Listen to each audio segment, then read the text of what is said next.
오늘의 전국을 핵심 키워드로 짚어보겠습니다. 오늘은 장해찬 국민의힘 청년 최고위원 그리고 이동학 민주당 전 최고위원 두 분을 모셨습니다. 어서 오세요. 안녕하세요. 네, 먼저 첫 번째 키워드 영상으로 보겠습니다. 이균용 후보자에게 대법원장 자격이 있는지를 놓고 줄다리기를 이어가던 여야가 오늘 임명동의 여부를 결론짓습니다. 대법원장의 신속한 임명이 궁극적으로는 민생 살리기와 무관하지 않다는 점을 인식하고 진정 국민을 위한 판단을 내리기를. 대법원장 임명 동의가 부결된다면 이는 오롯이 부적격 인사를 추천하고 인사 검증에 실패한 윤석열 대통령의 책임입니다. 그런 세상이 취해 날 가두려 하지 마. 들려도 민주당 전체가 하면 꽤 격차가 크잖아요. 아슬아슬할 것 같아요. 공식 당론 채택은 안 했지만 사실상 당론인 것 같은데 비결적으로. 근데 사실 지금 한 집안 두 지붕이기 때문에 수박당과 이제 비수박당이 존재하기 때문에 그래서 이번에도 좀 주목되는 게 반란표가.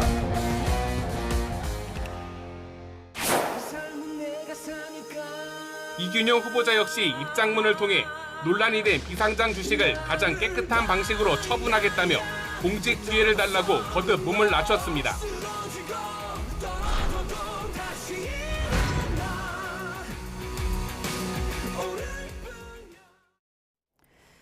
네, 오늘 대법원장 공백 사태 분수령입니다. 민주당이 어떤 선택을 할 것인가 이 부분이 주목되고 있는데요. 표결은 오후 2시인데 의총이 30분 전에 열린다고요? 네, 1시 반으로 지금 예정이 되어 있고요.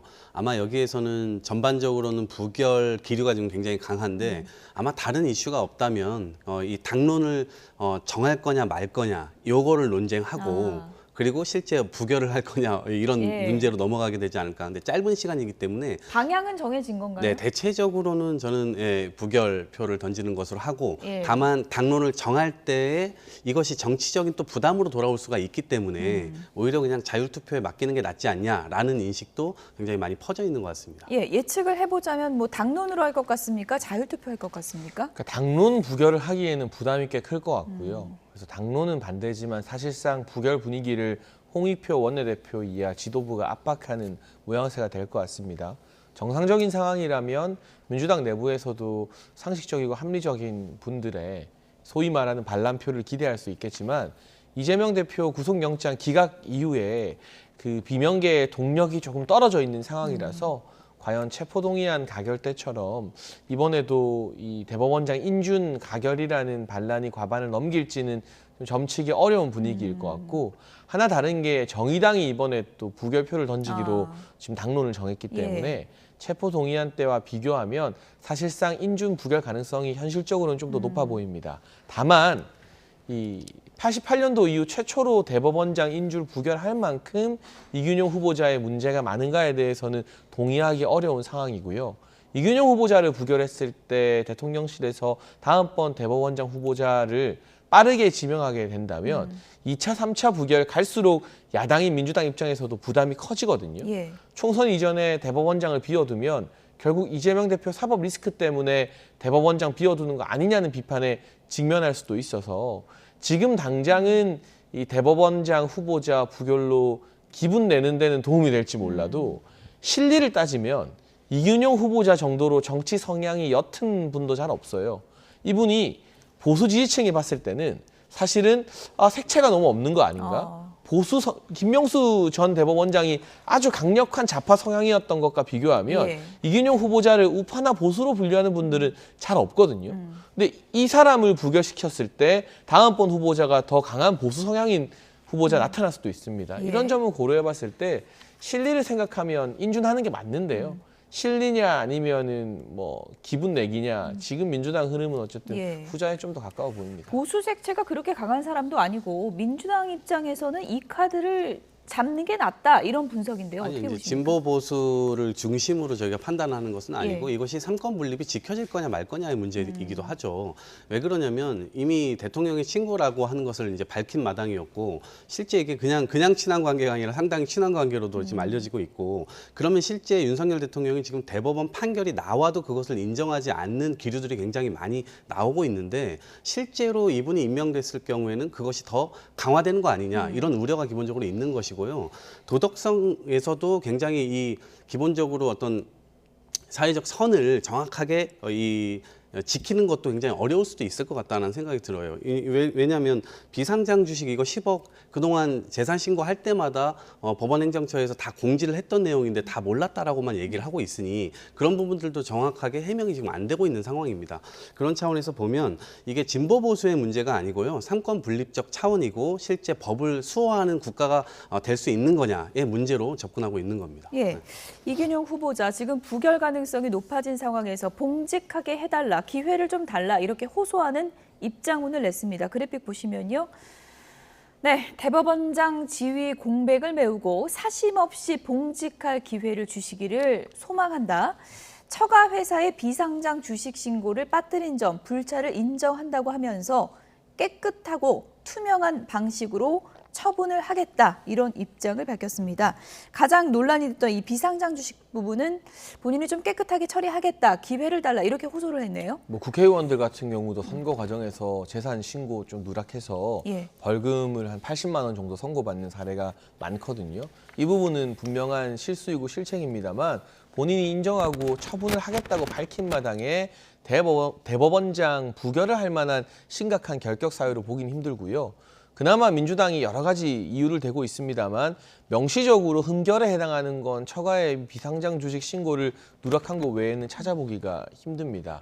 뭐 재판 판례 하나하나 따져서 마음에 안 든다고 할 거면 대한민국의 대법원장 될 수 있는 사람 아무도 없을 것이고 윤 대통령과 친한 그 친분이 별로 있다. 개인적인 이런 친분이 거. 예. 있거나 통하는 사이가 아니란 것은 이균용 후보자도 밝힌 바 있습니다. 그리고 가장 중요한 것은 뭐 이동학 전 최고가 말씀해 주신 것처럼 삼권 분립, 그러니까 정치적 색채가 뚜렷하게 강하지 않은 것이라고 예. 볼 때 이균용 후보자는 보수 진영에서 좀 약해서 마음에 안 든다 할 정도로 정치 색채가 강한 분이 아니거든요. 그동안에 이 법원 내에서의 활동이나 판례나 이런 것 등을 보게 되면 사실 보수 진영에서는 김명수 전 대법원장이 워낙 강한 좌파였기 때문에 거기에 대한 반대급부 차원에서 좀 더 센 사람, 예. 강성 성향을 앉혀야 되는 거 아니냐는 목소리가 있음에도 불구하고 이균용 후보자가 지명됐을 때 의외다라는 반응이 더 많았어요. 근데 이 정도 합리적이고 중도적인 카드를 놓치고 다음번 대법원장 후보자가 만약 또 지명돼야 된다면 민주당이 과연 무엇을 얻을 수 있겠는가, 이런 실리와 합리 차원에서 물밑 설득 작업이 좀 치열하게 벌어지고 있는 것 같고요. 예. 다만 현실적 정치 상황에서 전망을 하라면 민주당은 지금 영장 기각 이후에 이 개선 장군 놀이에 빠져 있어서 당분간은 계속 강경 모드로 나올 겁니다. 저도 부결될 가능성이 높다고 보는데, 그러나 신락 같은 기대를 걸고 민주당 내 상식적 합리파들이 가결 투표를 해주기를 바라면서 뭐 본회의를 기다려봐야죠. 예, 어쨌든 민주당이 당론으로 정하고 단합을 하면은 이제 무조건 부결이 되는 건데 혹시 이탈표가 나오지 않을까 이런 또 전망도 나오고 있습니다. 표 계산을 그래픽 보면서 좀 해보도록 하겠습니다. 지금 뭐 국민의힘 의원들을 포함해서 가결 예상표가 이렇게 나와 있고요. 지금 이제 부결 같은 경우에 이제 민주당에서 34표 정도만 이탈을 해도 가결될 가능성도 있다는 전망이거든요. 네. 이 부결표가 30표 이상 나올 가능성이 좀 있다고 보십니까? 저는 이게 무슨 예. 친명 비명 무슨 개파 간의 갈등 문제가 아니고 실제로 국가의 어떤 사안을 바라보는 국회의원으로서 양심과 철학 이거에 따라서 투표를 하는 것이기 때문에 기본적 전제가 이 아까 말씀드렸던 삼권 분립이나 이런 여러 가지 상황들을 봤을 때는 부결에 이거 아마 뭐 한두 명 정도 나올 수는 있겠습니다만 그것도 좀 솔직히 잘 모르겠는데 예, 부결표가 압도적으로 많이 나올 가능성이 크다. 이게 왜 그러냐면 아까 이균용 후보자께서 뭐 입장문도 내고 열심히 노력을 하시는데 제가 볼 때 대통령과 여당이 노력하지 않아요. 이거를 실제로 이 임명 동의를 받고자 하는 어떤 노력들을 야당을 향해서 혹은 국민을 향해서 이것을 호소하거나 혹은 그 의혹이 잘못됐다라고 해서 열심히 방어를 해줘야 되는데 그런 지점에서의 움직임이 잘 보이질 않습니다. 과거에 우리가 2017년도 문재인 정부 때만 보더라도 김명수 대법원장 할 때도 예. 대통령이 당시에도 여소야대였어요. 그러니까 대통령이 야당을 향해서 우호적인 제스처와 이 언변을 계속해서 보내고 예. 또 직접 정무수석이 와가지고 야당의 대표도 만나고 그다음에 당시 추미애 대표가 어떻게 보면 야당을 좀 이렇게 괴롭힌 말들을 했던 것도 사과하고 이렇게 하면서 사실 전국을 좀 유화시키기 위한 노력들을 굉장히 많이 했거든요. 타협의 여지가 있다는 얘기로 들리는데요. 그렇죠. 대화의 네. 손을 오히려 내밀고 좀 더 야당의 귀를 듣겠다 이런 말씀을 직접적으로 대통령이 언급하고 그러면서 사실 상황을 많이 풀어갔던 거거든요. 근데 예. 지금은 여당으로도 그렇고 대통령실도 그렇고 전혀 그러한 움직임들이 보이지가 않기 때문에 예. 이것이 풀어질 이유가 전혀 없는 겁니다. 네, 보통 이런 이제 표결 앞두면 과거 전국 상황 같으면은 원내대표들끼리 만나서 누구는 좀 양보하고 누구는 좀 받고 누구는 우리가 좀 해주고 이런 말이 좀 오가는데 그런 물밑 협상이 지금 전혀 없는 분위기인가요? 근데 얼마 전에도 예. 이틀 전이었던 것 같은데 홍익표 원내대표와 윤주영 원내대표가 만났는데요. 지금 아시는 것처럼 홍익표 원내대표는 이 멀쩡한 박강원 원내대표 물러난 자리에 개딸들의 지지를 받아서 당선된 원내대표라서 본인이 이 타협을 할 수 있는 공간 자체가 없어요. 그냥 녹색병원에 있는 이재명 대표만 쳐다봐야 되는 상황이에요. 그러니까 본인이 원내대표로서 뭔가 주도력을 가지고 협상을 하자, 타협을 하자라고 할 수가 없는 친명계의 아바타 원내대표이기 때문에 애시당초 타협이나 협상이 불가능한 상태인 것이고요. 예. 현재의 전국이 강대강으로 가는 책임은 국회를 장악하고 마음대로 패스트트랙까지 태울 수 있는 거대 야당에게 있는 것이지 110석 가지고 혼자서는 뭐 법안 하나 통과시키지 못하는 여당에게 그 책임을 묻는 예. 것은 국회 의석수만 봐도 말이 안 되는 일인 것 같고요. 이게 대법원장 인준 부결이 뭐 이따금 있었던 일이 아니라 88년 이후 처음 있는 일입니다. 그러면 지난 36년 동안의 대법원장은 다들 흠결 하나 없는 정말 백옥 같은 사람들이었습니까? 당장 김명수 전 대법원장만 봐도 수사받게 생겼고 재임 중에 대법원장 관사로 며느리와 관련된 회사 사람도 불러서 만찬 가든 파티 열어주는 말도 안 되는 짓을 저지른 부도덕한 인물입니다. 이런 인물들 인준을 우리는 다 여야 합의 차원에서 해줬는데 이균용 후보자 잘못한 거 있죠. 비상장 주식 신고 제대로 못한 거 팔겠다잖아요. 그게 지난 36년 동안 가장 큰 도드라지는 잘못입니까? 여기에 대해서 정치 상황이나 이재명 대표라는 인물을 내려놓고 생각하면 예. 민주당이 합의 안 해줄 이유가 없는데 뭐 일단 부결하고 보자는 전략인 것 같은데요. 그러면 저희가 뭐 별수가 있나요? 힘없는 소수당인데 두 번째 후보자, 세 번째 후보자 계속 내야죠. 뭐 다음번에도 한번 부결시켜 보십시오. 네. 예. 아니 근데 이런 태도 자체가 저는 지금 국민들이 이 장면만 보시면 민주당 정부라고 오해하실 것 같아요. 지금 국정의 책임은 윤석열 대통령에게 있고 여당에게 있습니다. 이 여소야대라고 하는 이 국면에서 여당이 어떻게 움직여야 되는지 대통령이 어떤 메시지가 나와야 되는지 국민들의 책임을 지기 위해서 이 야당을 설득하기 위한 노력, 국민을 설득하기 위한 노력을 해야 되는데 네. 전혀 그런 노력이 없단 말입니다. 그 일예로요. 지금 김명수 우리 지금 대법원 이균영 네. 후보자뿐만 아니라 지금 사법센터가 나서가지고 야당 의원들을 설득하고 있는 거거든요. 이것도 굉장히 위험한 상황인 거예요. 아니 어떻게 사법부가 이 집행부에 와가지고 여기에서 야당의 집행부를 만나가지고 그런 노력들을 합니까? 그거는 여당이 해야 되는 일 아닙니까? 그런데 지금 이런 것들이 앞으로 이 전조 증세다. 삼권 분립이 정확하게 지켜지지 않을 만한 굉장히 우려스러운 대목이고요. 대통령실이나 혹은 대통령이 혹은 여당에서 야당을 겁박하고 니네 이거 임명 안 해주면 너네 책임이야라고 이렇게 할 게 아니라 법원행정처의 네. 그 설득 노력을 조금 전에 말씀하신 거예요. 네, 그렇습니다. 예. 네. 근데 이제 사법센터라는 게 있으니까 예. 거기에서 지금 국회를 돌아다니면서 설득하고 있는 거거든요. 이것도 굉장히 우려스럽습니다. 예. 네.